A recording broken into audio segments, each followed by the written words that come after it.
महक और आप देख रहे हैं दर्पण लाइव टीवी समाचार में आपका स्वागत है।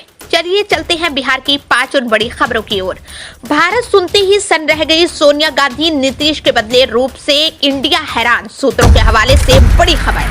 ससुराल पहुंचते ही दुल्हन को याद आया पहला प्यार, बोली मैं यहाँ नहीं रहूंगी, पल भर में बिखर गए दूल्हे के सपने। के पाठक से खौफ में बिहार की ब्यूरोक्रेसी, दौरे पर पहले डीओ के छूट रहे पसीने। इंडिया मीटिंग में क्या नीतीश कुमार फिर रह गए खाली हाथ? इंडिया गठबंधन की बैठक में क्या क्या हुआ जाने। किसानों से प्रधानमंत्री सम्मान निधि की राशि होगी वापस, कृषि विभाग करेगा वसूली। अब खबर विस्तार से। मंगलवार को नई दिल्ली में इंडी गठबंधन की बैठक होने के बाद इसमें सभी विपक्षी दलों के नेताओं के साथ बिहार के मुख्यमंत्री नीतीश कुमार, राजद सुप्रीमो लालू प्रसाद यादव और उप मुख्यमंत्री तेजस्वी यादव भी शामिल हुए। इस बैठक में लोकसभा चुनाव को लेकर कई रणनीतियों पर चर्चा हुई, लेकिन नीतीश की संयोजक बनाने पर कोई फैसला नहीं हुआ। कहा तो ये भी जा रहा है कि प्रेस कॉन्फ्रेंस से पहले ही नाराज होकर नीतीश कुमार और लालू यादव बाहर निकल गए। अब टाइम न्यूज नेटवर्क को सूत्रों के हवाले से बड़ी खबर मिली है। इस खबर के मुताबिक नीतीश ने इंडिया के बदले भारत नाम को अच्छा बताया।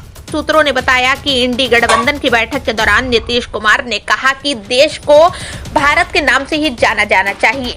उन्होंने ये तब कहा जब बीजेपी पहले से ही देश का नाम आधिकारिक तौर पर भारत रखने की बात कर रही है। सूत्रों ने टाइम न्यूज नेटवर्क को बताया कि जब सोनिया गांधी ने नीतीश की यह बात सुनी तो वह हैरान दिखी। बात हैरान करने वाली ही थी, हालांकि क्योंकि नीतीश एक बार फिर से गठबंधन की उल्टी दिशा में दिख रहे थे। सवाल यही है, क्या सीएम नीतीश कुमार का इंडिया से मोह भंग हो गया? सूत्रों का कहना है कि नीतीश कुमार भले ही ये कहें कि उन्हें किसी पद की लालसा नहीं है, लेकिन उनके मन में ये जरूर था कि अगर वो विपक्ष को एकजुट करने निकले हैं तो उन्हें भी इसका लाभ मिलना चाहिए। शायद इसलिए इंडिया गठबंधन की इस बैठक से पहले इशारों में नीतीश की दावेदारी को लेकर बिहार में पोस्टरबाजी भी की गई, लेकिन बैठक में वो नतीजा नहीं निकला जिसकी उम्मीद जदयू खेमे से की जा रही थी। नीतीश कुमार पहले से ही वो नेता माने जाते रहे हैं जो अनप्रेडिक्टेबल हैं, यानी उनका अगला कदम क्या होगा ये उनके खास लोगों को भी नहीं पता होगा। अब बैठक में बीजेपी के एजेंडे को इशारों में सही बताकर नीतीश का ये कदम काफी कुछ कह रहा है। हालांकि आगे क्या होगा इसके बारे में अंदाजा लगाना मुश्किल है, लेकिन ये भी तय है कि आने वाले दिनों में नीतीश अपने भविष्य की राजनीति का इशारा जरूर देंगे, क्योंकि इसी 29 दिसंबर को जेडीयू की राष्ट्रीय कार्यकारिणी की बैठक है। जहानाबाद जिले में हुई एक घटना लोगों के लिए चर्चा का विषय बनी हुई है। दरअसल मखदूमपुर में विदा होकर ससुराल पहुंची एक नई नवेली दुल्हन ने जो खौफनाक कदम उठाया, उससे पूरा परिवार सकते में आ गया। मखदूमपुर शहर के डी मोहल्ला में घटी इस घटना से लोग हैरान हैं। जानकारी के मुताबिक मखदूमपुर के डी मोहल्ले में एक युवक की शादी पटना जिले के सिगोड़ी गांव में हुई थी। बहू आने से घर के लोग भी काफी खुश थे, लेकिन दूसरे ही दिन बहू ने ऐसा काम किया जिससे परिवार की खुशियों को गिरहण सा लग गया। दुल्हन ने ससुराल में रहने से साफ इनकार कर दिया। लड़की का कहना था कि ससुराल के लोग अच्छे हैं, लेकिन वो किसी और लड़के से मोहब्बत करती है, उसी के साथ रहना चाहती है। लड़की ने कहा कि उसने ये बात अपनी माँ को बताई थी, लेकिन घर के लोगों ने अच्छे इनकम वाले लड़के और अच्छा परिवार के कारण दबाव बनाकर जबरन शादी करा दी। परिजनों के दबाव में शादी तो कर ली, लेकिन अपनी पहली मोहब्बत को भुला न सकी। लड़की जो है बात मानने को तैयार नहीं हुई। इधर सूचना मिलने पर पुलिस मौके पर पहुंच गई। वहीं लड़की के मायके वालों को बुलाया गया। दोनों परिवार को लोगों ने उसे समझाने की बहुत कोशिश की, लेकिन लड़की बात मानने को तैयार नहीं हुई। उसके बाद पुलिस की मौजूदगी में मायके वाले नवविवाहिता लड़की को वापस अपने गांव लेकर चले गए। मामले में थाना अध्यक्ष रवि भूषण ने बताया कि लड़की अपनी मर्जी से अपने मायके चली गई है। उसके फैसले पर कोई कुछ नहीं कर सकता है, क्योंकि वो बालिग है। किसी पक्ष द्वारा शिकायत किए जाने के बाद पुलिस कार्रवाई करेगी। फिलहाल दोनों परिवारों को उनके घर भेज दिया गया है। हालांकि ना तो लड़का पक्ष की तरफ से और ना ही लड़की पक्ष की तरफ से अभी तक पुलिस में कोई शिकायत की गई है। लड़की बात मानने को तैयार नहीं हुई। इधर सूचना मिलने पर पुलिस मौके पर पहुंच गई। वहीं लड़की के मायके वालों को बुलाया गया। दोनों परिवार के लोगों ने उसे समझाने की बहुत कोशिश की, लेकिन लड़की बात मानने को तैयार नहीं हुई। उसके बाद पुलिस की मौजूदगी में मायके वाले नवविवाहिता लड़की को वापस अपने गांव लेकर चले गए। मामले में थाना अध्यक्ष रवि भूषण ने बताया कि लड़की अपनी मर्जी से अपने मायके चली गई है। उसके फैसले पर कोई कुछ नहीं कर सकता है, क्योंकि वो बालिग लड़की है। किसी पक्ष द्वारा शिकायत किए जाने के बाद पुलिस कार्रवाई करेगी। बिहार शिक्षा विभाग के अपर मुख्य सचिव के पाठक से बिहार की ब्यूरोक्रेसी खौफ में है। इसकी बानगी उनका मोतिहारी दौरा है। 22 दिसंबर को के पाठक के दौरे से पहले पूर्वी चंपारण के जिला शिक्षा पदाधिकारी ने लंबा चौड़ा नोटिस निकाला है। इसमें वो सारी बातें हैं जिसे रोजाना की जानी चाहिए। ऐसा लगता है कि डीईओ संजय कुमार इसका ठीक से पालन नहीं कराते हैं। शायद इसी वजह से के पाठक के दौरे के दौरान चुस्त दुरुस्त रखने के लिए कहा गया है। सभी प्रारंभिक विद्यालयों में 100% योजना का संचालन होना अनिवार्य है। खाद्यान्न की अनुपलब्धता होने पर बगल के विद्यालय से खाद्यान्न उपलब्ध कराना सुनिश्चित करें। चापाकल खराब होने पर तत्काल वैकल्पिक व्यवस्था के तहत बगल के घर से पानी का प्रयोग करें। विद्यालय में उपलब्ध ग्रांट की राशि से चापाकल मरम्मति का कार्य करवाया जा सकता है। रसोइया के कारण योजना प्रभावित नहीं होना है। तबीयत खराब होने की स्थिति में वैकल्पिक व्यवस्था के तहत योजना का संचालन करवाना सुनिश्चित करेंगे। सभी विद्यालयों में एमडीएम बनाने हेतु रसोई घर में एलपीजी का प्रयोग अनिवार्य है। विद्यालय के पास रखे अतिरिक्त सिलेंडर में गैस भरा होना चाहिए ताकि आकस्मिक रूप से गैस खत्म होने पर अतिरिक्त सिलेंडर का प्रयोग किया जा सके। विद्यालय प्रांगण भवन कमरा चापाकल एवं शौचालय आदि साफ सुथरा होना अनिवार्य है। विद्यालय शिक्षा समिति के विवाद होने, सचिव के हस्ताक्षर नहीं किए जाने की स्थिति में तत्काल पीएम पोषण योजना का संचालन जारी रखते हुए अधो हस्ताक्षरी को सूचित करना सुनिश्चित करें। छात्र छात्राओं द्वारा मध्याह्न भोजन करते समय बैठने हेतु पटिया का उपयोग किया जाना अनिवार्य है।